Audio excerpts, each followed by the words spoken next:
ನಾರಾಯಣಾಯ ಪರಿಪೂರ್ಣಗುಣಾರ್ಣವಾಯ ವಿಶ್ವೋದಯಸ್ಥಿತಿಲಯೋನ್ನಿಯತಿಪ್ರದಾಯ ಜ್ಞಾನಪ್ರದಾಯ ವಿಬುಧಾಸುರಸೌಖ್ಯದುಃಖಸತ್ಕಾರಣಾಯ ವಿತತಾಯ ನಮೋ ನಮಸ್ತೆ.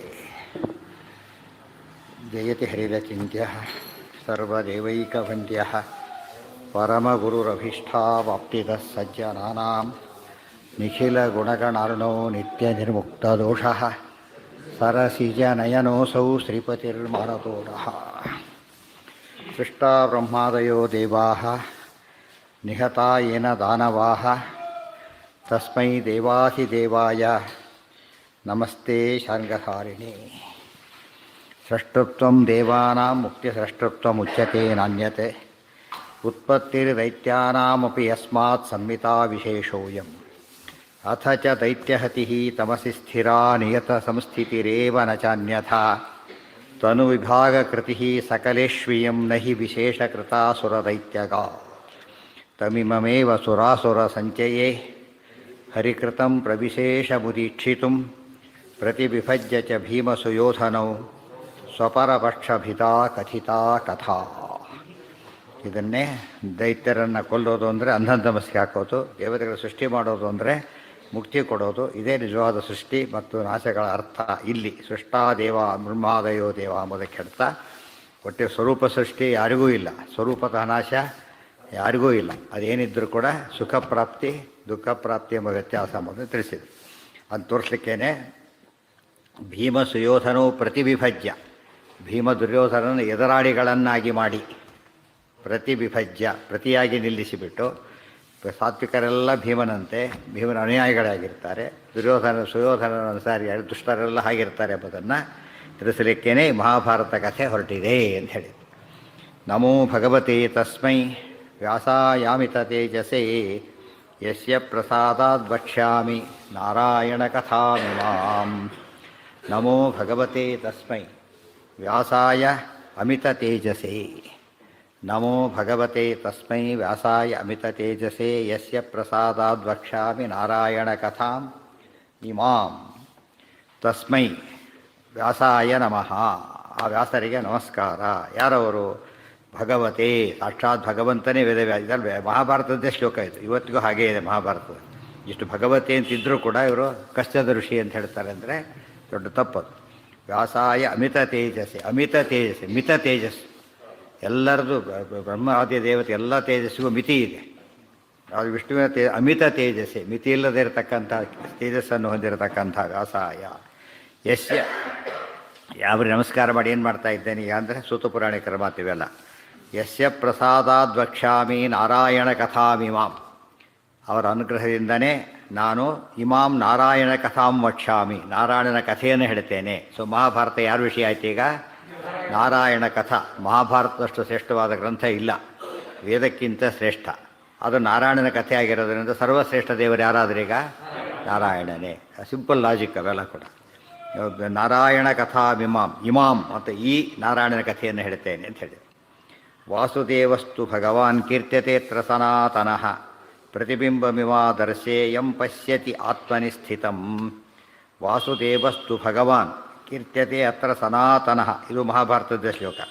ಪ್ರತಿಬಿಂಬಂ ಇವ ಆದರ್ಶೆ ಯಂ ಪಶ್ಯಂತಿ ಆತ್ಮನಿ ಸ್ಥಿತಂ. ಕೀರ್ತಿತೋ ಅನು ಕರೆಕ್ಟು, ಕೀರ್ತ್ಯತೆಯೇ ಕರೆಕ್ಟು. ಕೀರ್ತಿತೋ ಎಂಬುದು ಈ ಕೀರ್ತ್ಯತೆ ಕ್ರಿಯಾಪದ, ಕೀರ್ತ್ಯತೆ ಎಂಬುದು ಕೃದಂತ, ಅಷ್ಟೇ ವ್ಯತ್ಯಾಸ. ಎರಡು ಅರ್ಥ ಒಂದೇ, ಅರ್ಥ ಒಂದೇ, ಆ ಯೂಸೇಜ್ ರೀತಿ ಬೇರೆ. ವಾಸುದೇವಸ್ತು ಭಗವಾನ್ ಕೀರ್ತ್ಯತೆ ಅತ್ರ ಸನಾತನಃ ಪ್ರತಿಬಿಂಬಂ ಇವ ಆದರ್ಶೆ ಯಂ ಪಶ್ಯಂತಿ ಆತ್ಮನಿ ಸ್ಥಿತಂ. ಅತ್ರ ಅಲ್ಲಿ ಹೇಳ್ತಾರೆ, ಅತ್ರ ಈ ಮಹಾಭಾರತದಲ್ಲಿ ಕೀರ್ತ್ಯತೆ ಹೇಳಲ್ಪಡ್ತಾನೆ, ಕೀರ್ತಿತ ಹೇಳಲ್ಪಟ್ಟಿದ್ದಾನೆ. ಯಾರು? ಭಗವಾನ್ ವಾಸುದೇವ. ವಾಸುದೇವನ ಕಥೆ ಇದು. ನಾರಾಯಣನ ಕಥೆ ಅಂತ ಹೇಳಿದರು, ವಾಸುದೇವನ ಕಥೆ ಅಂತ ಹೇಳಿದ್ದಾರೆ. ವಾಸುದೇವನ ಕಥೆ ಇದು. ವಾಸುದೇವಸ್ತು ಭಗವಾನ್ ಕೀರ್ತ್ಯತೆ ಅತ್ರ ಸನಾತನಃ ಪ್ರತಿಬಿಂಬಂ ಇವ ಆದರ್ಶೆ. ಹೇಗೆ ಇಲ್ಲಿ ಕಾಣಿಸ್ತಾನೆ ದೇವರು ಅಂದರೆ, ಕನ್ನಡಿಯಲ್ಲಿ ಪ್ರತಿಬಿಂಬ ಕಂಡಾಗ ಸ್ಪಷ್ಟವಾಗಿ ಕಾಣ್ತಾನೆ. ಅಂದರೆ ಮಹಾಭಾರತದಲ್ಲಿ ದೇವರ ಕಥೆ ಹೇಗೆ ಬಂದಿದೆ ಅಂದರೆ, ಪ್ರತಿಬಿಂಬ ಹೇಗೆ ನಮಗೆ ಕಾಣಬೇಕು ಹಾಗೆ ಪರಮಾತ್ಮ ಇಲ್ಲಿ ಕನ್ನಡಿಯಲ್ಲಿ ಪ್ರತಿಬಿಂಬ ಕಾಣಿಸ್ತದೆ, ಮಹಾಭಾರತದಲ್ಲಿ ಬಿಂಬ ಕಾಣಿಸ್ತಾರೆ, ಅಷ್ಟೇ ವ್ಯತ್ಯಾಸ. ನಾವು ಪ್ರತಿಬಿಂಬ, ಪರಮಾತ್ಮ ಬಿಂಬನಾದ್ದರಿಂದ ಇಲ್ಲಿ ಕಾಣ್ತಾರೆ. ಕನ್ನಡಿ ಬಂದು ನಿಂತಾಗ ನಾವು ಬಿಂಬ, ಅಲ್ಲಿ ಪ್ರತಿಬಿಂಬ. ಮಹಾಭಾರತ ಬಂದು ನಿಂತಾಗ ನಾವು ಪ್ರತಿಬಿಂಬ ದೇವರು ಬಿಂಬ. ಇನ್ನು ಅರ್ಥ ಮಾಡಿಕೊಂಡ್ರೆ ದೇವರನ್ನು ಸ್ಪಷ್ಟ ತಿಳಿಸ್ತಕ್ಕಂಥ ಮಹಾಭಾರತ ದೇವರನ್ನು ತಿಳಿಸ್ಕೊಡ್ತಕ್ಕಂಥ ಕನ್ನಡಿ ಅಂತ ಅರ್ಥ. ಮಹಾಭಾರತಕ್ಕೆ ಏನಂತ ಕರೀತಾರೆ? ಕನ್ನಡಿ. ದೇವರನ್ನು ತಿಳಿಸ್ಕೊಡ್ತಕ್ಕಂಥ ಕನ್ನಡಿ ಅಲ್ಲ, ಅದು ಮುಂದೆ ಅರ್ಥ ಅದಕ್ಕೆ. ಪ್ರತಿಬಿಂಬವನ್ನು ಕಂಡಾಗ ಕಾಣ್ತಾನೆ ಅಂತ ಹೇಳಿದರೆ ದೃಷ್ಟಾಂತ ಅದು. ಪ್ರತಿಬಿಂಬ ದೃಷ್ಟಾಂತ, ಕಾಣೋದು ಬಿಂಬ, ಅದು ದೃಷ್ಟಾಂತ. ಪ್ರತಿಬಿಂಬ ಹೇಗೆ ಕಾಣುತ್ತೋ ಹಾಗೆ ಕರಡಲ್ಲಿ ಪ್ರತಿಬಿಂಬ ಕಂಡ್ರೆ ಇಲ್ಲಿ ಕಂಡಂತೆ ಇಲ್ಲಿ ಯಾರು ಕಾಣ್ತಾರೆ ಮುಂದೆ ಸೇರಿಸ್ಕೋಬೇಕಲ್ಲ. ಬಿಂಬ ಇಲ್ಲಿ ಕಾಣ್ತಾನೆ, ಪರಮಾತ್ಮ ಪ್ರತಿಬಿಂಬ ಅಲ್ಲ ನಮಗೆ. ಏನಾತ? ಬಿಂಬ. ದೃಷ್ಟಾಂತ ಅಷ್ಟೇ ಅದು. ದೃಷ್ಟಾಂತನ ತಿಳ್ಕೊಬೇಕಾದ ಅಂಶ ಅದು. ಕೀರ್ತ್ಯತೇತ್ರ ಸನಾತನಃ ಪ್ರತಿಬಿಂಬ ಮಿಮಾದರಸೆ ಯಂ ಪಶ್ಯಂತಿ ಆತ್ಮನಿ ಸ್ಥಿತಂ. ಪ್ರತಿಬಿಂಬ ಆದರ್ಶೆ ಕನ್ನಡದಲ್ಲಿ ಕನ್ನಡಿಯಲ್ಲಿ ಪ್ರತಿಬಿಂಬ ಹೇಗೆ ಕಾಣಬೇಕು ಹಾಗೆ ಆತ್ಮನಿ ಸ್ಥಿತಂ. ಆತ್ಮನಿ ತನ್ನೊಳಗಿರ್ತಕ್ಕಂಥ ದೇವರು ಅಂದರೆ ಯಾರು? ಬಿಂಬರೂಪಿ ಪರಮಾತ್ಮ. ಪ್ರತಿ ಆದರ್ಶೆ ಬಿಂಬಮಿವ ಆತ್ಮನಿ ಪಶ್ಯಂತಿ ಸ್ಥಿತಂ. ಆತ್ಮನಿ ಸ್ಥಿತಂ ಅಂದರೆ ಬಿಂಬಂ, ಗೊತ್ತಾ? ಆದರ್ಶೆ ಪ್ರತಿಬಿಂಬಮಿವ ಆತ್ಮನಿ ಸ್ಥಿತಂ ಬಿಂಬಂ ಪರಮಾತ್ಮಾನಂ ಪಶ್ಯಂತಿ. ಯಾರೋ ಸರಿಯಾಗಿ ಮಹಾಭಾರತ ಅರ್ಥ ಮಾಡಿಕೊಂಡ್ರೆ ಬಿಂಬರೂಪ ದರ್ಶನ ಆಗ್ತದೆ ಅಂತ. ಅಪರೋಕ್ಷ ಜ್ಞಾನಕ್ಕೆ ಸಾಧನ, ಅಪರೋಕ್ಷ ಜ್ಞಾನಕ್ಕೆ ಸಾಧನವಾದ ಗ್ರಂಥ ಇದು. ನಾಸ್ತಿ ನಾರಾಯಣ ಸಮಂ. ಇದು ಮಹಾಭಾರತ, ಇಂದು ಮಹಾಭಾರತನೇ. ಮತ್ತೆ ನಾಸ್ತಿ ನಾರಾಯಣ ಸಮಂ ನಭೂತಂ ನ ಭವಿಷ್ಯತಿ ಏತೇನ ಸತ್ಯವಾಕ್ಯೇನ ಸರ್ವಾರ್ಥಾನ್ ಸಾಧಯಾಮ್ಯಹಂ. ನಾಸ್ತಿ ನಾರಾಯಣ ಸಮಂ ನಾಭೂತಂ ನ ಭವಿಷ್ಯತಿ ಏತೇನ ಸತ್ಯವಾಕ್ಯೇನ ಸರ್ವಾರ್ಥಾನ್ ಸಾಧಯಾಮ್ಯಹಂ. ನಾರಾಯಣ ಸಮಂ ನ ಅಸ್ತಿ. ನಾರಾಯಣ ಸಮನಾದ ವ್ಯಕ್ತಿ ಇಲ್ಲವೇ ಇಲ್ಲ. ಎಲ್ಲ ಸ್ಪಷ್ಟವಾದ ಮಹಾಭಾರತ ಪ್ರಾರಂಭದಲ್ಲಿ ಬರ್ತಕ್ಕಂಥ ಶ್ಲೋಕಗಳಲ್ಲಿ ಒಂದಿದು. ನಮೋ ಭಗವತೇನು ಪ್ರಾರಂಭದಲ್ಲಿ ಬರುತ್ತೆ, ನಾಸ್ತಿ ನಾರಾಯಣ ಪ್ರಾರಂಭದಲ್ಲಿ ಬರುತ್ತೆ. ಇದು ಒಂದು 50-60 ಶ್ಲೋಕ ಆದಮೇಲೆ ಇದು ಬರುತ್ತೆ, ವಾಸುದೇವಸ್ತು ಭಗವಾನ್ ಬರುತ್ತೆ. ನಾಸ್ತಿ ಇವೆಲ್ಲ ಹೇಳಿದ್ಮೇಲೆ ಹುಡುಕೋಬೇಕು ನಾವು. ಹುಡುಕಿ ಗ್ರಂಥ ತೆಗೆದು ನೋಡಿದ್ರೆ ನಮಗೆಲ್ಲ ಕ್ಲಾರಿಟಿ ಬರುತ್ತೆ. ಅದು ಎಷ್ಟು ಆನೆಸ್ಟಾಗಿ ಉಲ್ಲೇಖಿಸಿದ್ದಾರೆ, ಎಲ್ಲೂ ಮಿಸ್ ಆಗಿಲ್ಲ ಅಂತ ಹೇಳೋದಕ್ಕೆ ಇನ್ನೋದು ಅದನ್ನು ಓದು, ಮಹಾಭಾರತ ಓದಬೇಕಾಗ. ನಾ ಅಸ್ತಿ ಅಂದರೆ ಇದ್ದಾನೆ, ನಾ ಅಸ್ತಿ ಇಲ್ಲ, ನಾಸ್ತಿ. ಅದಕ್ಕೆ ನಾಸ್ತಿ ಅನ್ನೋನು ನಾಸ್ತಿಕ. ಯಾರು ನಾಸ್ತಿಕ? ಈಗ ದೇವರಿಲ್ಲ ಅಂದರೆ ನಾಸ್ತಿಕ. ನಾರಾಯಣನಿಗೆ ಸಮ ಇದ್ದಾನೆ ಅಂದರೆ ನಾಸ್ತಿಕ. ಮತ್ತೆ ಯಾರೋ ನಾರಾಯಣನಿಗೆ ಸಮ ಇದ್ದಾನೆ ಅಂದರೆ ನಾಸ್ತಿಕ, ಇಲ್ಲ ಅಂದರೆ ಆಸ್ತಿಕ. ಗೊತ್ತಾಯ್ತಾ? ನಾರಾಯಣನಿಗೆ ಸಮ ಇಲ್ಲ ಅನ್ಬೇಕು. ಇಲ್ಲ ಅಂದರೆ ಆಸ್ತಿಕ, ಇದ್ದಾನೆ ಅಂದರೆ ನಾಸ್ತಿಕ. ನಾನು ಸಮ ಇದ್ದಾನೆ ಏನು ಅರ್ಥ ಅಲ್ಲಿ? ನಾರಾಯಣನೇ ಇಲ್ಲ ಅಂದರೂ ನಾಸ್ತಿಕ, ನಾರಾಯಣನಿಗೆ ಸಮ ಇದ್ದಾನೆ ಅಂದರೂ ನಾಸ್ತಿಕನೇ. ಮತ್ತೆ ಯಾಕೆ? ಅದು ಆ ರೀತಿಯಲ್ಲಿ ಅದು ಧರ್ಮ ಇದೆ, ಕಾಣೋದಿಲ್ಲ, ಕಾಣೋದಿಲ್ಲ ಅದಿದೆ. ನಾರಾಯಣ ಕಾಣೋದಿಲ್ಲ, ಇದ್ದಾನೆ, ಅದು ಸರ್ವೋತ್ತಮನಾಗಿದ್ದಾನೆ. ಇದು ದೇವರ ಮಹಿಮೆ. ನಾ ಅಸ್ತಿ ನಾರಾಯಣ ಸಮಂ ನ ಭೂತಂ ನ ಭವಿಷ್ಯತಿ ಏತೇನ ಸತ್ಯವಾಕ್ಯೇನ ಸರ್ವಾರ್ಥಾನ್ ಸಾಧಯಾಮ್ಯಹಂ. ಅದಕ್ಕೆ ಪರಮಾತ್ಮ ದೃಷ್ಟಾಂತ ಕೊಟ್ಟ. ಯಾತಕ್ಕೆ ದೇವರ ನಮಗೆ ಕಾಣೋದಿಲ್ಲ ಅಂದರೆ, ತೀರ ಚಿಕ್ಕದಲ್ಲಿ ಕಣ್ಣಿಗೆ ಕಾಣೋದಿಲ್ಲ, ಬ್ಯಾಕ್ಟೀರಿಯಾ ವೈರಸ್ ಕಣ್ಣಿಗೆ ಕಾಣೋದು. ತೀರ ದೊಡ್ಡದು ಕಣ್ಣಿಗೆ ಕಾಣೋದಿಲ್ಲ. ಪರಮಾತ್ಮ ಭಾರಿ ದೊಡ್ಡವನಾದ್ದರಿಂದ ಕಣ್ಣಿಗೆ ಕಾಣೋದಿಲ್ಲ. ಮತ್ತು ಭಾರಿ ಸೂಕ್ಷ್ಮರಾದರೆ ಕಣ್ಣಿಗೆ ಕಾಣೋದಿಲ್ಲ. ಸೂಕ್ಷ್ಮ ಕಣ್ಣಿಗೆ ಕಾಣೋದಿಲ್ಲ ಅಂತ ನಮಗೆ ಗೊತ್ತಾಗ್ಬಿಟ್ಟಿದೆ. ಅದೇ ಯಾರು ಹೇಳಬೇಕಾದ್ರೆ ನಮ್ಮ ಅನುಭವಕ್ಕೆ ಸಿದ್ಧ ಅದು. ಅದೇ ರೀತಿ ಅದಕ್ಕಿಂತ ಸೂಕ್ಷ್ಮ ದೇವರ ಮೇಲೆ ಹೇಗೆ ಕಾಣಿಸ್ತಾನೆ? ಇನ್ನು ಭಾರಿ ದೊಡ್ಡದು ಆಕಾಶ ಇದೆ, ಅದು ಹೆಣ್ಣು ನಮಗೆ ಕಾಣಿಸೋದಿಲ್ಲ. ಅದು ಅರ್ಥ ಏನು? ಅದಕ್ಕೆ ದೊಡ್ಡದ್ರ ಕೊನೆಯೂ ಕಾಣಿಸೋದಿಲ್ಲ, ಅದು ಕಾಣಿಸೋದಿಲ್ಲ. ಆಕಾಶ ಕೂಡ ಕಣ್ಣಿಗೆ ಕಾಣೋದು ಆಕಾಶ ಅಲ್ಲದು, ಸಾಕ್ಷಿ ಕಾಣೋದು ಆಕಾಶ. ಅರ್ಥ ಆಯ್ತಾ? ಸಾಕ್ಷಿ ಗೋಚರ ಆಕಾಶ, ಕಣ್ಣಿಗೆ ಗೋಚರ ಅಲ್ಲ ಅದು. ನಮಗೆ ಕಣ್ಣಿಗೆ ಸ್ಪೇಸ್ ಫೀಲ್ ಆಗ್ತದೆ ಅಷ್ಟೇ ಹೊರತು ನಿಜವಾಗ್ಲೂ ಗೊತ್ತಾಗೋದು ಆ ಸಾಕ್ಷಿಗೆ ಅಷ್ಟೇ. ಏತೇನ ಸತ್ಯವಾಕ್ಯೇನ ಸರ್ವಾರ್ಥಾನ್ ಸಾಧಯಾಮ್ಯಹಂ. ಈ ಎಂಥ ವಾಕ್ಯ ಇದು? ಸತ್ಯವಾಕ್ಯ. ಸತ್ಯವಾಕ್ಯ ಅಂದರೆ, ಸತ್ಯ ಅಂದರೆ ಮೀಮಾಂಸಾ, ವಿಚಾರ ಮಾಡಿ ಹೇಳಿದ ಮಾತಿದು. ಗೊತ್ತಾಯ್ತಾ? ಆಲೋಡ್ಯ ಸರ್ವಶಾಸ್ತ್ರಾಡಿ. ಸತ್ಯವಾಕ್ಯ ಶಬ್ದಕ್ಕೆ ಅರ್ಥ ಅದು. ಸತ್ಯ ಹೇಳ್ತೀಯ ಅಂತ ಕೇಳ್ತಾರೆ. ಚೆನ್ನಾಗಿ ಯೋಚನೆ ಮಾಡಿ ಹೇಳ್ತಿದ್ದೀಯಾ ಅಂತ ಅರ್ಥ ಆಗ. ನಾನು ಹೇಳೋ ಸತ್ಯ ಸತ್ಯ ಸತ್ಯ ಅಂತ ಏನು ಮಾಡ್ತಾನವನು? ಪ್ರಮಾಣ ಮಾಡಿ ಸುಳ್ಳು ಹೇಳ್ತಾನೆ. ಹೌದಲ್ಲ? ಅಲ್ಲಿ ಹೇಳಬೇಕಾದ್ರೆ ಆ್ಯಕ್ಚುಲಿ ಸತ್ಯ ಸತ್ಯ ಅಂತ ಹೇಳಿದ್ರೆ ಏನು ತೋರಿಸುತ್ತದ? ಸತ್ಯ ಸತ್ಯ ಸತ್ಯ, ಶ್ರವಣ ಮನನ ಧ್ಯಾನ ಮೂರು ಇದ್ದಾಗ ಲೆಕ್ಕ. ಸರಿಯಾಗಿ ಕೇಳಿದ್ದೇನೆ, ಸರಿಯಾಗಿ ಯೋಚನೆ ಮಾಡಿದ್ದೇನೆ, ಸರಿಯಾಗಿ ಚಿಂತಿಸಿ ಹೇಳ್ತಾ ಇದ್ದೇನೆ. ಗೊತ್ತಾಯ್ತಾ? ಸತ್ಯ ಶಬ್ದಕ್ಕೆ ಅರ್ಥ ಅದು. ಆದ್ದರಿಂದ ಯಾವ್ದು ಸತ್ಯ ಆಗೋದಿಲ್ಲ? ಉದಾಹರಣೆಗೆ ಲೋಕಕ್ಕೆ ಕೆಟ್ಟದಾಗ ಯಾಕೆ ಸತ್ಯ ಅಲ್ಲ? ಕಂಡಿದ್ದಷ್ಟು ಹೇಳ್ತಾರೆ, ವಿಚಾರ ಮಾಡಿಲ್ಲ ಅವನು, ಇದ್ರ ಎಫೆಕ್ಟ್ ಏನು ಯೋಚನೆ ಮಾಡಿಲ್ಲ ಅವನು. ಆದ್ದರಿಂದ ಏನಲ್ಲ ಅದು? ಸತ್ಯ ಅಲ್ಲ. ಗೊತ್ತಾಯ್ತಾ? ಅದು ಸತ್ಯವಾಕ್ಯಕ್ಕೆ ಅರ್ಥ ಅದು. ಸತ್ಯವಾಗಿ ಹೇಳೋ ಅಂತ ಹೇಳೋದು, ಇದಕ್ಕಿಂತಾಗಿ ಹೇಳೋದು ಹೌದು ಅದು ಏನದು? ಒನ್ ಆಸ್ಪೆಕ್ಟ್ ಅಷ್ಟೇ ಅದು. ಫುಲ್ ಆಸ್ಪೆಕ್ಟ್ ಆದ ಮೂರು ಆಗಬೇಕು ಅದಕ್ಕೆ. ಗೊತ್ತಾಯ್ತಾ? ಶ್ರವಣ ಮನನ ಧ್ಯಾನ ಮೂರು ಮಾಡಿದಾಗ ಅದು ಸತ್ಯ. ಇನ್ನು ಸತ್ಯ ಶಬ್ದಕ್ಕೆ ಇನ್ನೊಂದು ಅರ್ಥ ಬ್ರಹ್ಮಮೀಮಾಂಸಾ ಅಂತ ಅರ್ಥ. ಇದು ಬ್ರಹ್ಮಮೀಮಾಂಸಾ ಸಿದ್ಧವಾದಂಥ ಅರ್ಥ ಇದು. ಜನ್ಮಾದ್ಯಶ್ಯತಃ ಇತ್ಯಾದಿ ಹೇಳಿರೋದ್ರಿಂದ ಆ ಬ್ರಹ್ಮಶಬ್ದವಾಚ ನಾರಾಯಣನಾದ್ದರಿಂದ ಇದು ಹೇಳ್ತಕ್ಕಂಥವು ಸತ್ಯ. ಒಂದು ನಾಸ್ತಿ ಅಂದರೆ ಏನು? ಈಗಿಲ್ಲ ಅಂತಾಯಿತು. ಹಿಂದಿದ್ದಿದ್ರೆ ನಭೂತಂ, ಹಿಂದೇನೂ ಯಾರೂ ಆಗಿಲ್ಲ. ಎಷ್ಟೋ ಇವತ್ತಿಗೆ ಫಸ್ಟ್ ರ್ಯಾಂಕ್ ಅವನು. ಹಿಂದಿನ ಬ್ಯಾಚಲ್ಲಿ ಇನ್ನೂ ಬೇರೆ ಇದ್ದಾರೆ, ಇವನಲ್ಲ. ಹಿಂದಿನ ಬ್ಯಾಚಲ್ಲಿ ಇವನಲ್ಲ. ಫಸ್ಟ್ ಇಯರ್ ಒಬ್ಬರು ರ್ಯಾಂಕ್ ಬಂದು ಸೆಕೆಂಡ್ ಬರಬೇಕು ಅಂತ ನಿಯಮ ಇಲ್ಲ, ಥರ್ಡ್ ಬರೋ ನಿಯಮ ಇಲ್ಲ. ಇಲ್ಲಿ ಬಂದು ಮತ್ತು ಪಿ ಜಿಯಲ್ಲಿ ಬರಬೇಕಂತ ನಿಯಮ ಇಲ್ಲ. ದೇವರು ಯಾವಾಗಲೂ ಎಲ್ಲ ಕಾಲಕ್ಕೆ ಏನಾಗಿದ್ದಾನೆ? ನಭೂತಂ, ಅವನಿಗೆ ಸಮ ಯಾರೂ ಇಲ್ಲ.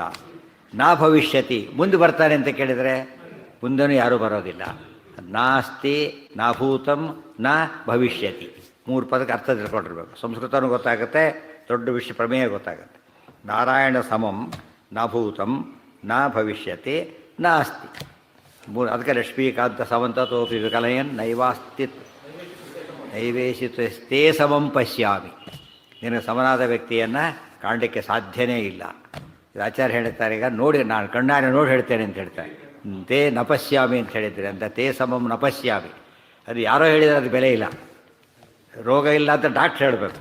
ಆಚಾರ್ಯ ಯಾರು ಪೂರ್ಣ ಪ್ರಜ್ಞರು, ಅವ್ರು ಹೇಳಿದಾಗ ಏನಾಯ್ತಾಗ ವ್ಯಾಲಿಡ್. ಅದು ಏನೂ ಗೊತ್ತಿಲ್ಲ, ಏನು ಗೊತ್ತಿದೆ ಅಂತ ಅದು ಹೇಳ್ತೆ ಅಂತ ಕೇಳ್ತಾರೆ.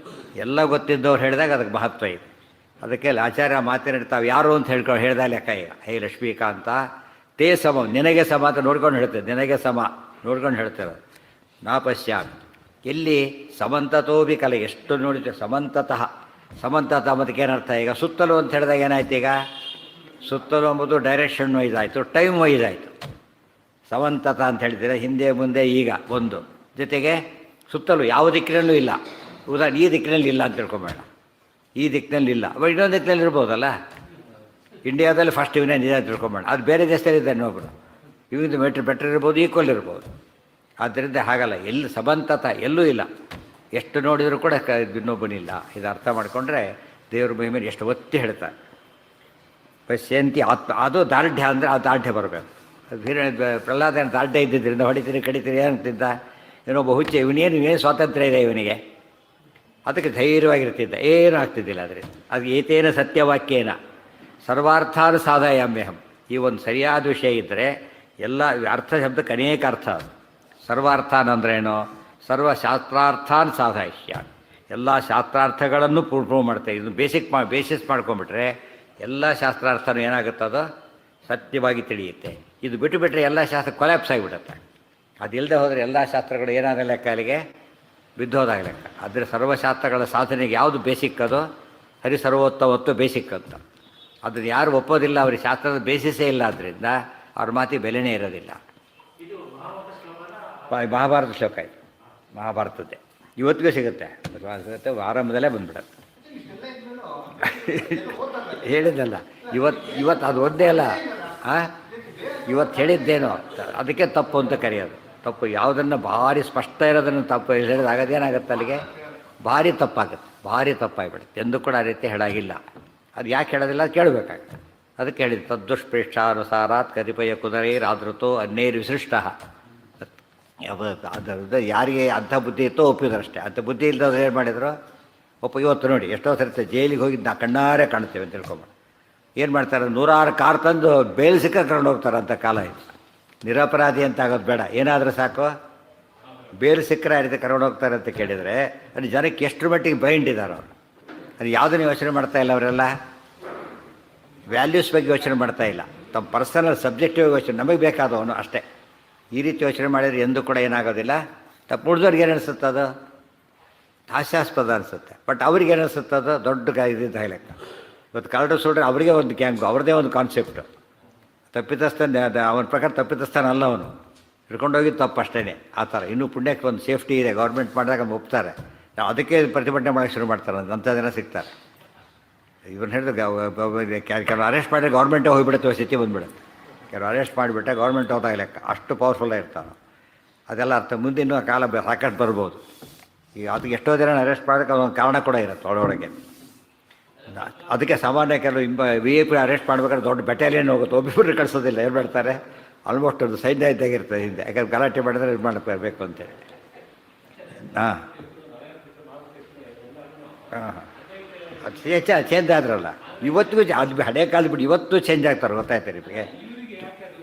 ಯಾರಿಗೆ ನೀವೇ ಹೇಳಿ. ಅದಕ್ಕೆ ಈ ನಮಗೆ ಯಾಕೆ ಗೊತ್ತಾ, ಅನ್ಯಾಯ ಮಾಡೋಕ್ಕೆ ಎಷ್ಟು ಜನ ಮಾಡ್ತಾರಾಗಿದ್ದರೆ? ಅದೇನದು ಗೊತ್ತಾ, very very simple and most powerful, ಗೊತ್ತಾಯ್ತಾ? ಒಂದು 10 ನಿಮಿಷದಾಗ ಅಂಥ ಚಾರ್ಜ್ ಆಗಿಬಿಡ್ತಾನೆ. ಆ್ಯಕ್ಚುಲಿ ಯಾಕೆ ಮಾಡಲಾಗಿದ್ದರೆ ಅರವಾಗ ಎಲ್ಲೋ ಕ್ಯೂ ನಿಂತಿರ್ತಾನೆ, ಬೇಕಾದ್ರೆ ಗಂಟೆ ನಿಂತಿರ್ತಾನೆ, ಹೋಗ್ಬಿಟ್ಟು ಸಿನಿಮಾ ಕ್ಯೂ ನಿಂತ್ಕೊಂಡ್ಬಿಡ್ತಾನೆ. ಯಾಕೆ? ಯಾರು ಬುದ್ಧಿ ಇರೋದು ಹಾಗೆ. ಸತ್ಯವನ್ನು ಮೆಚ್ಚಿ ತಿಳಿಯೋದು ಒಂದು ಕಷ್ಟ, ಅದು ಫಾಲೋ ಮಾಡೋದು ಇನ್ನೊಂದು ಕಷ್ಟ. ತುಂಬ ಜನ ಸತ್ಯ ಬೇಕು ಅಂತಲೇ ಅನಿಸಿಲ್ಲ ಅವರಿಗೆ.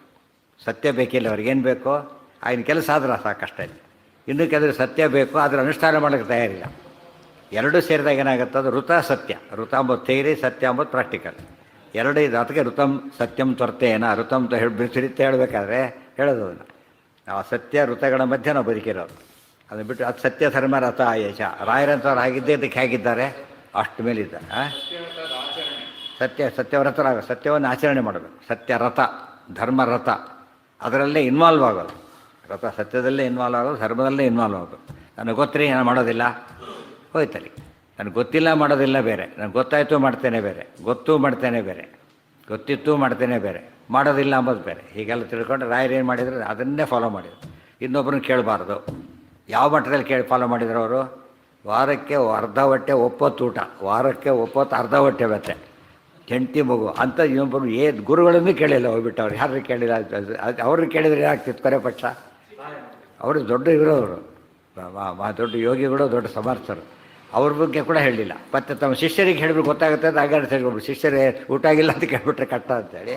ಭೋಕ್ತೃ ಚಿಹ್ನಂ ಸಂಧಾರಿ ಆರ್ಯ. ಎಷ್ಟು ಸತ್ಯ ಧರ್ಮ ರಥ ಆಯೇಷ. ಇಡೀ ಅದನ್ನು ಹೇಳೋದಕ್ಕೆ ಪದ ಅಷ್ಟು ಎಫೆಕ್ಟಿವ್ ಅದು. ರಾಯರ ಕಥೆ ಗೊತ್ತಿದ್ದವರಿಗೆ ಆ ಇಂಪ್ಯಾಕ್ಟ್ ಗೊತ್ತಾಗುತ್ತೆ. ಸತ್ಯ ಧರ್ಮ ರಥ ಆಯೇಷ ಅಂಬೋದು ಎಲ್ಲ ಅನುಕೂಲವಾಗಿದ್ದಾಗ ಸತ್ಯ ಹೇಳೋದೇನೋ ದೊಡ್ಡದಲ್ಲ.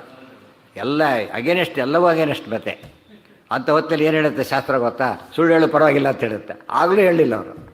ಅರ್ಥ ಆಯ್ತು? ಅಂಥ ಸಮಯದಲ್ಲಿ ಅಲೋ ಮಾಡಿದರೂ ಕೂಡ ಇಲ್ಲ, ನಾನು ಹೀಗೆ ಮಾಡ್ತೇನೆ. ಅದಕ್ಕೆ ಏನಾಯ್ತು? Sudden change. ಅವತ್ತಲ್ಲ ಇವತ್ತು ಅವ್ರ ಹೆಸರು ಹೇಳಿದ್ರೆ ಕೆಲಸ ಆಗುತ್ತೆ. ಅವ್ರಿಗೆ ಕೆಲಸ ಆಗ್ತಿದ್ದಿಲ್ಲ, ಆಗ ಪ್ರಾರಬ್ಧ ಇತ್ತು. ಇದು ಮುಗೀತು, ಇವತ್ತು ಅವ್ರ ಹೆಸರು ಹೇಳಿದ ಕೆಲಸ ಆಯಿತು ಅಂತಾರೆ ಅರ್ಥ.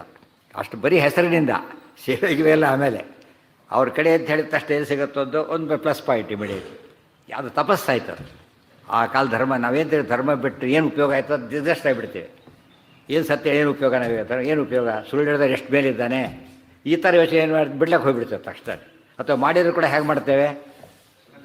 ಶ್ರದ್ಧೆ ಇರೋದಿಲ್ಲ. ಅವನೇನೋ ಏನು ಪರವಾಗಿಲ್ಲ ಅಷ್ಟೇ ಹೇಳಿ. ತುಂಬ ಜನ ಇವತ್ತು ಯಾಕೆ ಕಳ್ಳರಾಗಿಲ್ಲ ಅಂದರೆ ಅವ್ರಿಗೆ ಆಪರ್ಚುನಿಟಿ ಸಿಕ್ಕಿಲ್ಲ, ಗೊತ್ತಾಯ್ತಾ? ಇಲ್ಲದ್ರೆ ಎಲ್ಲರೂ ನಾವೇ ಮಾಡಿಬಿಡಿ ಏನು ಮಹಾ ಅಂತ ಹೇಳಿಬಿಟ್ಟು.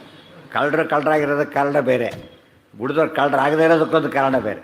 ಅಂದರೆ ಕಳ್ಳರು ಆಗಲೇಬಾರ್ದು ಅಂತ ಬಿಟ್ಟವ್ರು ಎಷ್ಟು ಜನ ಸಿಗ್ತಾರೆ? ಆಗಲೇಬಾರ್ದು. ಹೌದೌದು, ತುಂಬ ಜನ ಇವತ್ತು ಆ್ಯಕ್ಚುಲಿ ಇರೋದು ಹಾಗೇನೆ. 100% ಕರೆಕ್ಟ್. ಅಂದರೆ ಇವು ತುಂಬ ಜನಕ್ಕೆ ಅಪಚಿಕ. ಉದಾಹರಣೆ ಬಂಗಾರದ ರಾಶಿ ಬಿದ್ದಿದೆಯಪ್ಪ, ನೋಡ್ತೀವಿ, ಯಾರೂ ಇಲ್ಲ. ಆ ಥರ ಯೋಚನೆ, ಯಾರೂ ಇಲ್ಲ ತೊಗೊಳ್ಬೋದು, ಆ ಥರ ಯೋಚನೆ ಮಾಡ್ತಾರೆ ಫಸ್ಟ್. ಯಾಕೆ ತೊಗೊಂಡ್ರೆ ಏನಾಗುತ್ತೆ? ಇಷ್ಟರಲ್ಲಿ ಒಂದು ತೊಗೊಂಡ್ರೆ ಗೊತ್ತಾಗ್ಬಿಡುತ್ತಾ? ಈಗ ಹೊಸ ಲಾಜಿಕ್, ಒಂದೇ ಲಾಜಿಕ್ಗಳಿಗೆ. ಮತ್ತಿಷ್ಟು ಬಿಟ್ಟೋಗಿದ್ದಾರೆ, ನಾವು ಭಾಳ ಶ್ರೀಮಂತ ಇರಬೇಕು, ಅವ್ರಿಗೆ ಲಾಸ್ ಆಗಲ್ಲ ಇದರಿಂದ.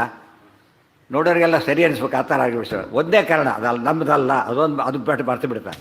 ನಮ್ಮದಲ್ಲ ಅಂದಮೇಲೆ ಅದು ಎಷ್ಟೇ ಇದ್ದರೂ ಕೂಡ ನಮ್ಮದಲ್ಲ. ಯಾರಿಗೂ ಗೊತ್ತಿಲ್ಲ. ನಾವು ಗೊತ್ತಿದ್ರೆ ತೊಗೊಂಡೋಗಿ ಕೊಡ್ಬೋದಾಗಿತ್ತು, ಗೊತ್ತಿಲ್ಲ. ಇಲ್ಲ ಅಲ್ಲಿ ಬಿಡಬೇಕು, ಇಲ್ಲ ಕೊಪ್ಸೋರಿಗೆ ಕೊಡಬೇಕಷ್ಟೇ. ಅದು ಹೊರತು ನಾವು ತೊಗೊಳ್ಳೋ ಹಾಕಿ ಅದು ಯಾರ್ದು ಅಲ್ಲದೆ ನಮ್ಮದಂತ ಅರ್ಥ ಅಲ್ಲ. ನಮ್ಮದಲ್ಲ ನಮಗೆ ಗೊತ್ತು. ಯಾತಕ್ಕೆ?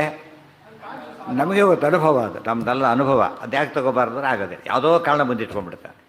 ಆ ರಾಯರ ಕಥೆ ಕೇಳಿದಾಗ ಏನು ಬರುತ್ತೆ? ಸುಮ್ಮನೆ ಅವ್ರು ಸುಮ್ಮನೆ ಕೇಳ್ಕೊಂಡು ಕೈ ಮುಖಂಡು ಎಲ್ಲ ನೋಡ್ಕೊಂಡು ಹೋಗ್ಬಿಡ್ತಾರೆ. ಮಾಡಬಾರ್ದು. ಎಷ್ಟು ಗ್ರೇಟ್ ಅವರು! ಯಾವ ಮೆಚ್ಯೂರಿಟಿ ಇರಬೇಕು ಆ ಮಾತಾಡ್ಬೇಕಾದ್ರೆ. ಪ್ರಹ್ಲಾದರಾಗಿದ್ದಾಗ ಯಾವ ರೀತಿ ನಾವು ಅಂತೇವೆ, ಅದೇ ರೀತಿ ಇಲ್ಲಿ ಕಂಡಾಗ್ಲೆಕ್ಕ. ಅಲ್ಲಿ ಎಲ್ಲ ಇದ್ದೂ ಬಿಟ್ಟರು, ಇಲ್ಲಿ ಏನೂ ಇಲ್ಲದೇನೂ ಮತ್ತೆ ಬಿಡಲಿಲ್ಲ. ಎಲ್ಲ ಅದು ಎಲ್ಲ ಇದ್ದಾಗಲೂ ಧರ್ಮ ಬಿಡಲಿಲ್ಲ, ಏನು ಇಲ್ಲದೆ ಹೋದಾಗಲೂ ಧರ್ಮ ಬಿಡಲಿಲ್ಲ.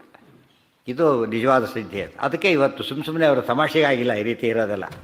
ಎಷ್ಟೋ ಜನ ಇವತ್ತು ಪವಾಡ ಪುರುಷರಿಗೆ ಪ್ರಚಾರ ಆಗಿದ್ದಾರೆ ಏನೋ ಸಿಗ್ತಾ ಇರ್ತದೆ.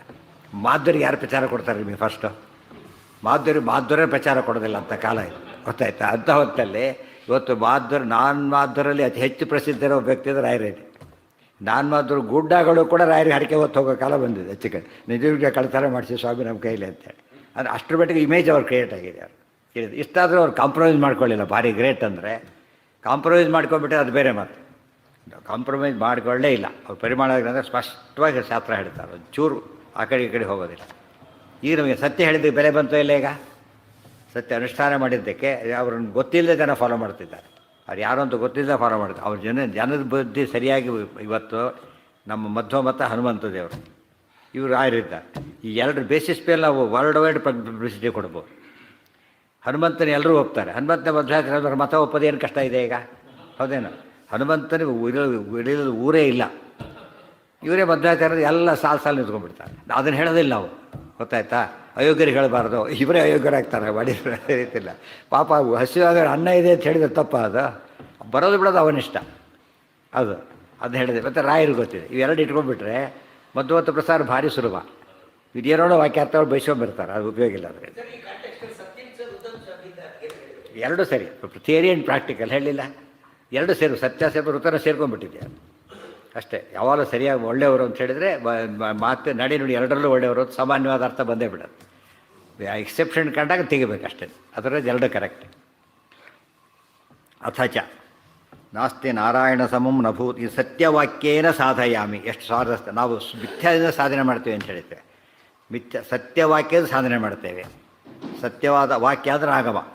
ಸತ್ಯವಾದ ಆಗಮದಿಂದ ಅದು ಅನೇಕ ಅರ್ಥ, ಸತ್ಯಕ್ಕೆ ಬೇಕಾಷ್ಟು ಅರ್ಥ ಮಾಡೋದು. ಸತ್ಯ ನಿರ್ದೋಷ ಅಂತ ಅರ್ಥ ಸತ್ಯ ಶಬ್ದಕ್ಕೆ. ನಿರ್ದೋಷವಾದ ಆಗಮಗಳು ವೇದಾದಿಗಳು, ಅದರಿಂದನೂ ಪ್ರೂವ್ ಮಾಡ್ತೇವೆ. ಸತ್ಯ ಶಬ್ದ ಮೀಮಾಂಸಾ ಪ್ರೂವ್ ಮಾಡ್ತೇವೆ. ಸತ್ಯವಾಕ್ಯ ಪ್ರೂವ್ ಮಾಡ್ತೇವೆ. ಸತ್ಯದೃಷ್ಟಿ ಪ್ರೂವ್ ಮಾಡ್ತೇವೆ. ಪರಮಾತ್ಮನನ್ನು ಸತ್ಯ ಅಂತಲೇ ವಾಕ್ಯದಿಂದಲೂ ಪ್ರೂವ್ ಮಾಡ್ತೇವೆ. ಬ್ರಹ್ಮಸೂತ್ರಾದಿ ನಿರ್ಣಾಯಕ ಶಾಸ್ತ್ರಗಳಿಂದ ಪ್ರೂವ್ ಮಾಡ್ತೇವೆ. ಕೋರ್ಟ್ಗೆ ಹೋಗೋಣ ಬಾ ಅಂತಾರಲ್ಲ ಹಾಗೆ. ಬ್ರಹ್ಮಸೂತ್ರ ಅಂಬೋದು ಕೋರ್ಟ್ ಅಂತ. ಸ್ಪಿರಿಚುವಲ್ ಕೋರ್ಟ್ ಅಂದರೆ ಯಾವುದು? ಬ್ರಹ್ಮಸೂತ್ರ. ಅದರಲ್ಲಿ ಅದಕ್ಕೆ ನ್ಯಾಯಗಳು ಅಂತ ಕರೆಯೋದು. ಬ್ರಹ್ಮಸೂತ್ರಗಳೆಲ್ಲ ಏನವು? ನ್ಯಾಯಗಳು ಅಂತ ಕರೆಯೋದು. ಅಧಿಕರಣಗಳೆಲ್ಲ ಪ್ರತಿಯೊಂದಕ್ಕೂ ನ್ಯಾಯ ಇದ್ದರೆ ಪೂರ್ವಪಕ್ಷ ನ್ಯಾಯ, ಸಿದ್ಧಾಂತ ನ್ಯಾಯ. ಆರ್ಗ್ಯುಮೆಂಟ್ ಆಫ್ ದಿ ಪೂರ್ವಪಕ್ಷಿ, ಆರ್ಗ್ಯುಮೆಂಟ್ ಆಫ್ ದಿ ಸಿದ್ಧಾಂತಿ. ಗೊತ್ತಾಯ್ತಾ? ಫಾರ್ ಆ್ಯಂಡ್ ಅಗೇನೆಸ್ಟ್ ಲಾಯರ್ಸ್ ಮಾತಾಡ್ತಾರಲ್ಲ ಹಾಗೆ. ಏನ ಪ್ರೂವ್ ಮಾಡಿದ್ದೇವೆ, ಮಾಡ್ತೇವೆ. ಸಾಧಯಾಮಿ, ತೋರಿಸ್ತೇನೆ ಬಾ. ಒಪ್ಪದೇ ಇದ್ದವರಿಗೆ, ಒಪ್ಪಿದವರಿಗೆ ಇನ್ನೂ ಗಟ್ಟಿ ಮಾಡಿಕೊಡ್ತೇವೆ ಬಾ ಅಂತ ಹೇಳೋದು. ಯಾರು ಬರಲಿ. ವೇದವ್ಯಾಸರ ವಾಕ್ಯ ಅಂತ ಹೇಳಿದ್ದಲ್ಲ ಇದನ್ನು. ಮಹಾಭಾರತ ಮೊದಲಿಗೆ ಸಿಗ್ತಕ್ಕಂಥ ವಾಕ್ಯಗಳಿವೆಲ್ಲ. ಫಸ್ಟ್ ಚಾಪ್ಟರಲ್ಲಿ ಸಿಕ್ಬಿಡುತ್ತಲ್ಲ. ಏತೇನ ಸತ್ಯವಾಕ್ಯೇನ ಸರ್ವಾರ್ಥಾನ್ ಸಾಧಯಾಮ್ಯಹಂ. ಏನೋ ಲೆಕ್ಚರ್ ಹಿಡಿತೀರಿ ಏನೋ ಹೇಳಿರ್ತಾರೆ. ಮೊನ್ನೆ ಯಾರೋ ಹೇಳಿದರು, ಯಾವುದೋ ಪ್ರಶಸ್ತಿನ ಪದ್ಮಶ್ರೀ ಪ್ರಶಸ್ತಿ ಸುಟ್ಟುಬಿಟ್ಟಂತೆ ಅವನು. ಮೊನ್ನೆ ಹೋಗ್ಬಿಡ ನಾನು ಹೊಟ್ಟೆಗೆ ಇಟ್ಟಿಲ್ಲ ತೊಗೊಂಡು ಏನು ಮಾಡಲಿ ಅಂತ ಹೇಳ್ಬಿಟ್ಟು. ಗೊತ್ತಾಯ್ತಾ? ಯಾವ ಮೊನ್ನೆ ಪೇಪರಲ್ಲಿ ಬಂದಿತ್ತು, ಪ್ರಶಸ್ತಿ ಪತ್ರನ ಸುಟ್ಟಾಕ್ಬಿಟ್ಟಂತೆ. ಯಾಕೆಂದರೆ ನಾನು ಹೊಟ್ಟೆ ಇದು ಏನು ಉಪಯೋಗ ಆಯ್ತು ನನಗೀಗ? ಹೊಟ್ಟೆಗೆ ಇಟ್ಟಿಲ್ಲ. ಅದು ಯಾರೋ ಭಾರತ ರತ್ನ ಕೊಟ್ಟರು, ಭಾರಿ ಬಡವರವನು ಕೊಟ್ಟರೆ ಅವ್ನು ಏನು ಮಾಡ್ತಾರೆ, ಇದು ತೊಗೊಂಡು ನಾನು ದುಡ್ಡು ಕೊಟ್ಬಿಡಿ, ಯಾರೋ ಒಂದಿಷ್ಟು ಊಟದ ವ್ಯವಸ್ಥೆ ಮಾಡಿರಿ ಸಾಕು ಅಂತೇಳಿ ಪ್ರಶಸ್ತಿ ತೊಗೊಂಡ್ಬಿಟ್ಟು ನಾನು ಏನಾದರೂ ಕೊಡಿ ಅಂದರೆ ಯಾತಕ್ಕೆ ಹೇಳಿದೆ ಅಂದರೆ ಏನಾಯ್ತು ಅದರಿಂದ? ಥಿಯರಿ ಆಯಿತು. ಸರ್ವಾರ್ಥ ಸರ್ವ ಪುರುಷಾರ್ಥಾನ ಸಾಧಯ. ಇದು ಏನು ಸಿಗುತ್ತೆ? ನೀವು ಏನು ಬೇಕಾದ್ರೂ ಸಿಗುತ್ತೆ. ಏನು ಬೇಕಾದ್ರೂ ಪ್ರೂವ್ ಮಾಡುತ್ತೀರಿ. ಸರಿಸೋತು ಇಟ್ಕೊಂಡ್ರೆ ಒಂದು ಅದನ್ನ ಸಂಪಾದನೆ ಮಾಡಿ ತೋರಿಸ್ತೇನೆ. ಈಗ ಇವತ್ತು ರಾಯರೇಸ್ ಎಕ್ಸಾಂಪಲ್ ಇವತ್ತು ಎಷ್ಟು ಬಂತು ಅವ್ರಿಗೀಗ? ಸರ್ವಾನಪಿ ಪುವರ್ಥಾಂಶ್ಚ. ಎಲ್ಲ ಪುರುಷಾರ್ಥ ಸಾಧನೆ ಮಾಡ್ತೇವೆ. ರಾಯರ ಸ್ತೋತ್ರ ಹೇಳ್ಕೊಂಡು ಅಂತ ಹೇಳಿ ದೇವ್ರ ಸ್ತೋತ್ರ ಮಹಿಮೆ ಹೇಳಿಬಿಟ್ರೆ ಏನು ಬೇಕಾದ್ರೆ ಸಿಗುತ್ತೆ. ಯಾವ್ಯಾವ ಸಿಗ್ಬೋದು ನಿಮಗೆ? ಈಗ ಧರ್ಮ, ಅರ್ಥ, ಕಾಮ, ಮೋಕ್ಷ, 4 ಪುರುಷಾರ್ಥಗಳು, 4 ಸಿಗುತ್ತಿದ್ರೆ ಗೊತ್ತಾಯ್ತು. ಧರ್ಮಾರ್ಥ ಕಾಮ ಮೋಕ್ಷಾಣಂ ನಾಣ್ಯೋಪಾಯಸ್ತು ವಿದ್ಯತೆ. ಗೊತ್ತಾಯ್ತಾ? ಧರ್ಮ, ಅರ್ಥ, ಕಾಮ ಇವು ಮತ್ತು ಮೋಕ್ಷ 4 ದಾರಿ ಒಂದೇ. ಏನದು? ಋಷಿಕೇಶಾರ್ಚನಾ ಧೃತೆ. ದೇವರ ಆರಾಧನೆ ಮಾಡಿ ಎಲ್ಲ ಸಿಗುತ್ತೆ ಅಂತ ಹೇಳ್ತಾರೆ. ಆ ರೀತಿ ಎಲ್ಲ ಸಿಗೋದು ಯಾವ್ದಾರು ಇದೆಯಾ? ಕೋರ್ಸಲ್ಲಿ ಏನು ಬೇಕಾದ್ರೂ ಇಲ್ಲಿ ಸಿಗ್ಬೋದು ಅಷ್ಟೇ. ನಿಮಗೆ ಮುಂದೆ ಸಿಗುತ್ತೆ ನಿಮಗೀಗ. ಪರಲೋಕದಲ್ಲಿ ಯಾವ್ದು ಸಿಗುತ್ತಿದ್ರೆ ಯಾವ ಕೋರ್ಸು ನಡೆಯೋದೆ. ಅಧ್ಯಾತ್ಮ ಇಲ್ಲೂ ಬರುತ್ತಾ ಅಲ್ಲೂ ಬರುತ್ತೆ. ಅಲ್ಲೂ ಬರೋದ್ರಿಂದ ಸರ್ವಾರ್ಥಾನ್ ಸಾಧಯಾಮಿ, ಸರ್ವ ಪುರುಷಾರ್ಥಾನ್ ಸಾಧಯಾಮಿ. ಇದನ್ನು ಅರ್ಥ ಮಾಡಿಕೊಂಡ್ರೆ ಪ್ರಹ್ಲಾದ ಸಾಧನೆ ಮಾಡಿ ತೋರಿಸ್ತೇ. ಈ ಮಧ್ಯೆ ಅವ್ರ ಅಪ್ಪಗೆ ಸಿಗಿದ್ರೆ ಸಿಕ್ತು, ಅವ್ರ ಅಪ್ಪಗೆ ದೀರ್ಘಾಯುಷ್ಯವೇ ಅದು ಹೋಯಿತು, ಸಂಪತ್ತು ಸಿಗಲಿಲ್ಲ, ಯಾವುದೂ ಸಿಗಲಿಲ್ಲ. ಪ್ರಹ್ಲಾದ ಏನಾಗಿದ್ದಾನೆ? ಹರಿವೇಶ ಕಂಡ ಕಾತ್ನ ಚಕ್ರವರ್ತಿ. ಇವತ್ತಿಗೂ ಇದ್ದಾನೆ ಹರಿವೇಶ ಕಂಡ ಪ್ರಹ್ಲಾದ, ಇವತ್ತಿಗೂ ಇದ್ದಾನೆ. ಆದ್ದರಿಂದ ಎಲ್ಲದನ್ನೂ ಸಾಧನೆ ಮಾಡೋದು. ಅವರಪ್ಪ ಅಗೇನೆಸ್ಟ್ ಆದ ಏನೂ ಸಾಧನೆ ಮಾಡೋಕ್ಕಾಗಲಿಲ್ಲ. ಮಗನ ಮುಂದೆ ಮಾತಾಡೋಕ್ಕಾಗಲಿ, ಆ ಸ್ಥಿತಿ ಬಂದೋಯ್ತು. ಇದು ಅರ್ಥ ಮಾಡಿಕೊಂಡ್ರೆ ಸರ್ವಾರ್ಥಾನ್ ಸಾಧಯಾಮ್ಯಹಂ. ಏನು ಹೇಗೆ ಅಂತ ಹೇಳಿದ್ರೆ ಇವತ್ತು ಇವರೇ ಹೇಳ್ತಾರೆ ಪಾಪ. ಎಷ್ಟೋ ಗ್ರಹ ನಿಮಗೆ ಗೊತ್ತಿಲ್ಲ, ಸೈನ್ಸೇ ಒಪ್ಕೊಂಡಿದೆ ಇವತ್ತು. ಅದು ಯಾವುದು ಬೇರೆ ಖಂಡ, ಅದು ಬೇರೆ ಭಾಗ, ಅದು ಇದಲ್ಲ. ಹರಿವರ್ಷ ಖಂಡ ಅಲ್ಲಿದ್ದಾರೆ ಅವರು. ನೀ ಇಲ್ಲ ಅನ್ಬೇಕು, ಅಲ್ಲಿಗೆ ಹೋಗಿ ಹೇಳ್ಬೇಕಿಲ್ಲ ಅಂತೇಳಿ. ಇಲ್ಲಿ ಕೂತ್ಕೊಂಡು ಅಲ್ಲಿ ಅಂತ ಹೇಳಿದ್ರೆ ಹೊರಡ್ರೆ ಕೂತ್ಕೊಂಡು ಮನೆ ಒಳಗಿಲ್ಲ ಇದ್ದೇನದು ಬರ್ತಾನೆ ಅಷ್ಟೊತ್ತಿ. ಹೋಗಿ ನೋಡಿ ಹೇಳ್ಬೇಕಲ್ಲೇನು ಇಲ್ಲ. ಅವ್ರನ್ನೆಲ್ಲ ತೊಗೊಂಡು ಏನು ಮಾಡ್ತೀನಿ? ನಾವು ಫಸ್ಟ್ ಶಾಸ್ತ್ರಾರ್ಥ ಮಾತಾಡ್ತಾರೆ, ಜೀವ ಸಾವಿರ ಮಾತಾಡ್ತಾರೆ. ಅವನು ತಗೊಂಡು ಕಾನೂನೇ ಇಲ್ಲ ಅಂತಾರೆ. ಒಪ್ತೀರಿ ಹೋದ್ರೆ ಪಾಪ ಕಾನೂನಿಲ್ಲ ಅಂತ ಬಿಟ್ಬಿಡ್ತಾರೆ. ಏನು ಮಾಡ್ತೀರಿ? ಮೊದಲು ಇನ್ನೊಂದು ಡಬಲ್ ಶಿಕ್ಷೆ ಕೊಡ್ತಾರೆ ಅವನಿಗೆ. ಕಾನೂನು ಒಪ್ಪೋದಿಲ್ಲ ಅಂದರೆ ಏನಾಗುತ್ತೆ? ಅವನಿಗೆ ಪನಿಷ್ಮೆಂಟ್ ಜಾಸ್ತಿ ಆಗುತ್ತೆ. ಯಾತಕ್ಕೆ? ಕಾನೂನು ಒಪ್ಪೋದ್ರೆ ನಿಮ್ಮ ಸರ್ಕಾರಿ ನ್ಯಾಯಾಲಯ ಹೊರಟೋಗು ಅಂತ ಹೇಳ್ತಾರೆ. ನಾವೆಲ್ಲ ಅದು ಕಾನೂನು ಒಪ್ಪೋದಿಲ್ಲ ಬಂದು ಮೂರ್ಖತನ ಹೇಗೋ, ಧರ್ಮ ಒಪ್ಪೋದಿಲ್ಲ ಅಂದರೆ ಅರ್ಥ ಇಲ್ಲ ಅದ್ರಾಗ. ಒಪ್ಪಲೇಬೇಕಾದ್ರೆ ಏನು ದೊಡ್ಡ ಮನುಷ್ಯ ಒಪ್ಪೋದಿಲ್ಲ ನೀನೀಗ, ದೊಡ್ಡವರು ಒಪ್ಪೋರು ಇಲ್ಲ, ನಿಮ್ಮ ಬುದ್ಧಿ ಇಲ್ಲ ಅಂತ ಹೇಳೋದಿಲ್ಲ ನಾವು. ಅವೆಲ್ಲ ಆರ್ಗ್ಯುಮೆಂಟ್ಸೇ ಅಲ್ಲ. ನಾವು ಸುಮ್ಮನೆ ನೋಡೋದಕ್ಕಾಗಿ ಅನಿಸುತ್ತೆ ಅಷ್ಟೇ. ಪ್ರಾಕ್ಟಿಕಲಿ ಯಾರು ಮಾತಾಡಿ ನೋಡೋಣ ಅಂತ ಕಾನೂನು ಒಪ್ಪೋದಿಲ್ಲ ಅಂತೇಳಿ ಯಾರು ಒಪ್ತಾರ? ಸುಮ್ಮನೆ ಇರ್ತಾರ? ಕಾನೂನು ಅಂದರೆ ಇದು ನಮ್ಮ ಪೊಲಿಟಿಕಲ್ಲು, ಸೋಷಿಯಲ್ಲು, ಅದು ಸ್ಪಿರಿಚುವಲ್ ಅಷ್ಟೇ. ಅದು ಒಪ್ಪಲೇಬೇಕು ಅದನ್ನು.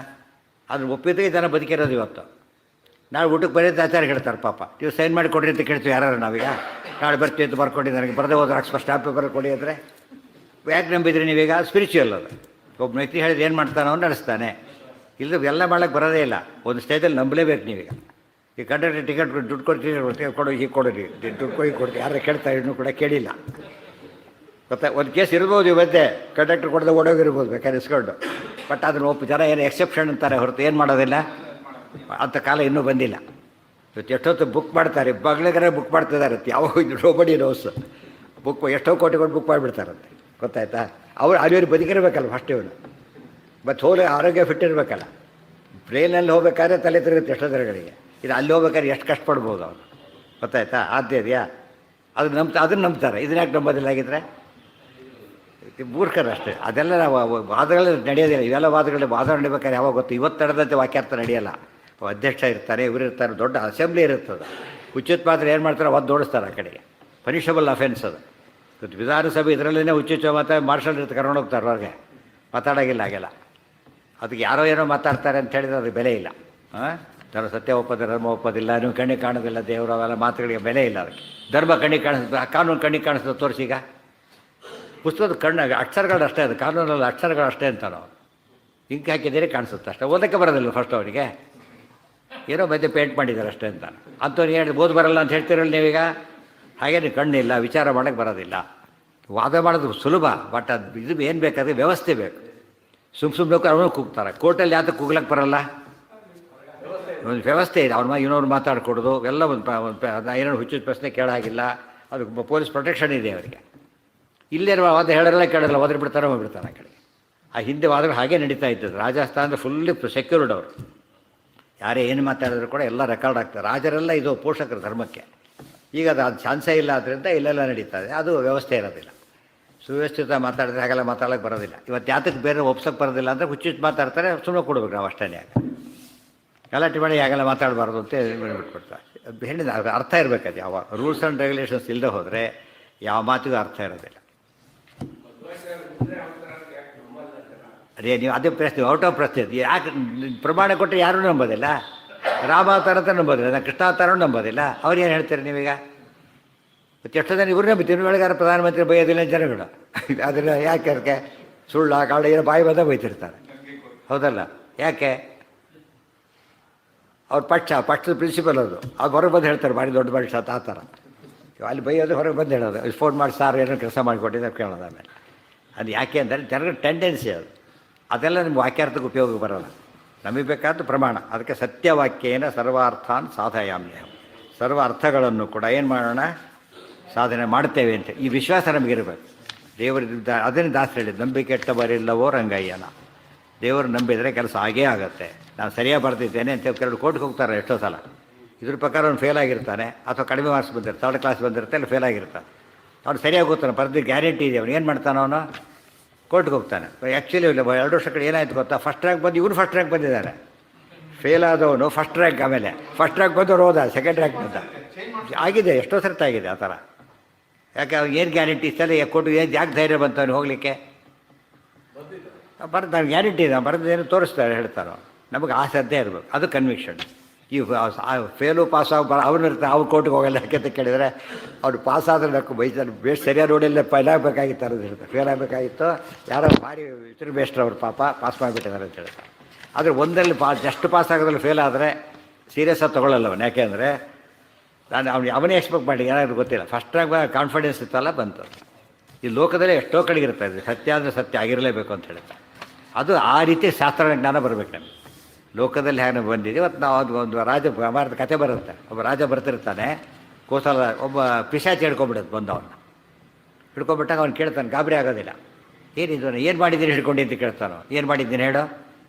ನಾನು ಸುಳ್ಳು ಹೇಳಿಲ್ಲ, ಬರೀ ಸತ್ಯ ಹೇಳ್ತಾರೆ, ಪ್ರಜೆಗಳಿಗೆ ಅನ್ಯಾಯ ಮಾಡಿಲ್ಲ ಎಲ್ಲ ಹೇಳ್ತಾರೆ. ಬಿಟ್ಟು ಓಡೋಗ್ಬಿಡುತ್ತೆ. ಆಮೇಲೆ ಅದು ಅರ್ಥ ಆಗ್ತಾರೆ ನಮಗೆ. ಅಷ್ಟು ಧೈರ್ಯ ಇದೆ.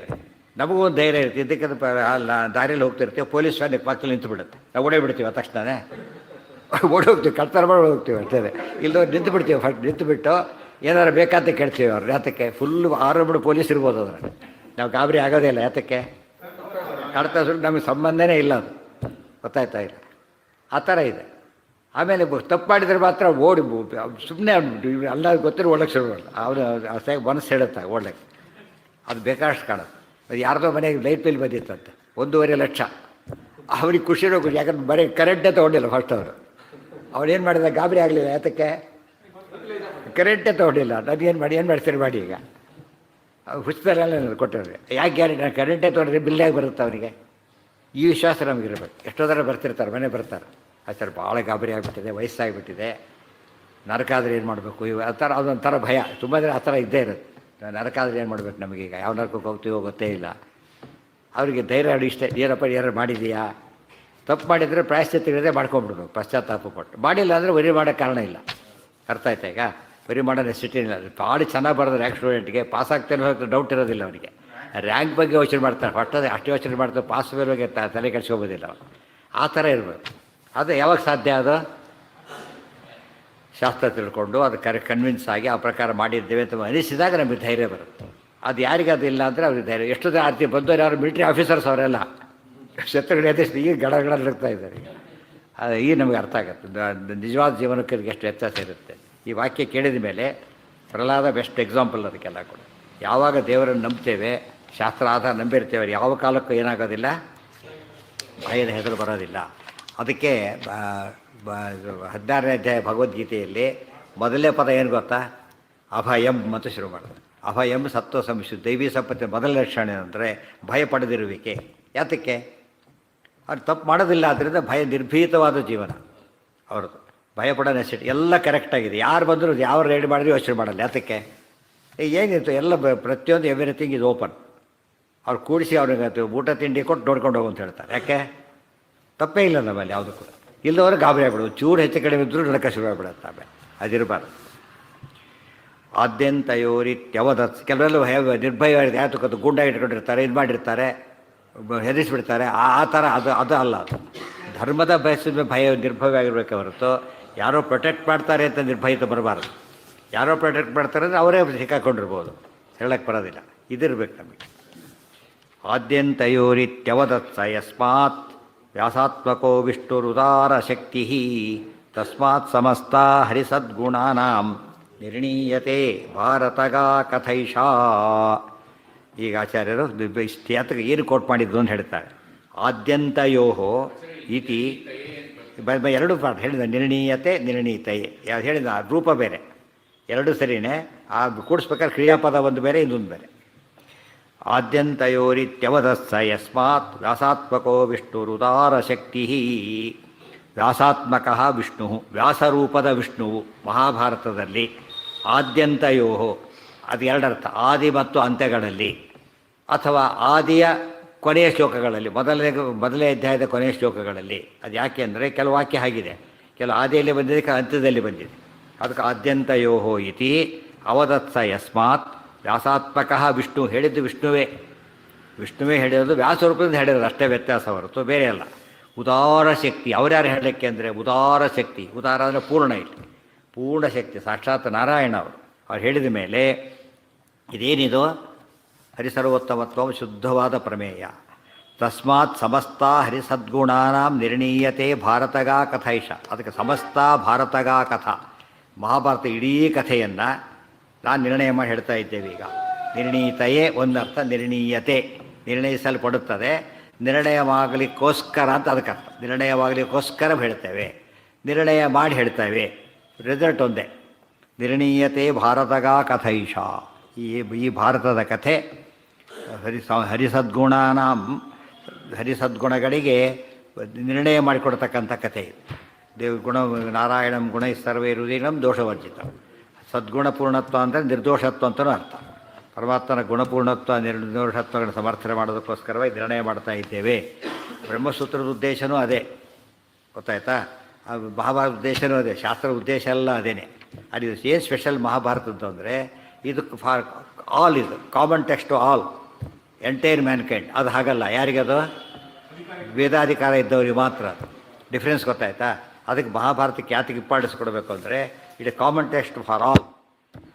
ಇದನ್ನು ಅರ್ಥ ಮಾಡಿಕೊಂಡ್ರೆ ಇವೆಲ್ಲ ಇವತ್ತು ಏನಾಗಿದೆ ಗೊತ್ತಾ ಶಾಸ್ತ್ರ ಅಂದರೆ ಬ್ರಹ್ಮಸೂತ್ರ ನ್ಯಾಯಸೂತ್ರ ನೀವೆಲ್ಲ ಇಟ್ಕೊಂಡ್ಬಿಟ್ಟು ಬರೀ ಎಜುಕೇಟೆಡ್ ಮಾತ್ರ ಆಗೋಗ್ಬಿಟ್ಟಿದೆ. ಉಳಿದವ್ರಿಗೆ ಟೆಕ್ಸ್ಟೇ ಇಲ್ಲ. ಅವ್ರು ಊಟ ಮಾಡ್ಕೊಂಡು ಏನು ಬಿಡ್ತಾರೆ ಅಷ್ಟೇ, ತಪ್ಪದು. ಅದು ಮಹಾಭಾರತ ಹೇಳಬೇಕು ಅವ್ರು. ಡಿಫರೆಂಟ್ ಒಂದೊಂದು ಶ್ಲೋಕ ಹೇಳಿದ್ರು ಸಹ ಬೇಕಾಷ್ಟು ಕೆಲಸ ಆಗೋದು. ಇಲ್ಲೇ ಇಲ್ಲ ಆಚಾರ್ಯ ಇಷ್ಟು ಒತ್ತು ಹೇಳಿದ್ದಾರಲ್ಲ, ಪ್ರಾಕ್ಟಿಕಲಿ ಆಲ್ಮೋಸ್ಟ್ ಝೀರೋ, ಒಬ್ರಿಗೂ ರೀಚ್ ಆಗಿದೆ. ಯಾರು ಯಾವುದು ಉಪನ್ಯಾಸಗಳು ದೊಡ್ಡ ಸಭೆಗಳಲ್ಲಿ ವಾಕ್ಯಾರ್ಥ ಇಟ್ಟು ಯಾರಿಗೆ ಅರ್ಥ ಆಗುತ್ತೆ ಪಾಪ ಅಂತ ಬಂದಿರೋದಲ್ಲ ಯಾರವರು, ಯಾವ ಪೀರ ಇವರು ಹೇಗಿರ್ಬೇಕು ಅಂತ. ಯಾರೋ ಒಬ್ಬ ದಾರಿಯಲ್ಲಿ ಹೋಗೋದು ಬಂದರೂ ಕೂಡ ಅವ್ರಿಗೆ ಜ್ಞಾನ ಬಂದು ಹೋಗ್ಬೇಕು, ಆ ಥರ ಇರಬೇಕು. ಎಷ್ಟೋ ಜನ ಹೇಗೆ ಮಾಡ್ತಾರೆ, ಬೈ ಚಾನ್ಸ್ ನೋಡ್ಲಿಕ್ಕೆ ಬಂದೆ ನಾನು ಚೇಂಜ್ ಆಗಿಬಿಟ್ಟೆ ಅಂದರೆ, ಬೈ ಚಾನ್ಸ್ ನೋಡ್ಲಿಕ್ಕೆ ಬಂದೆ ನಂಗೆ ಆಶ್ಚರ್ಯ ಆಗುತ್ತೆ ಅಂತ.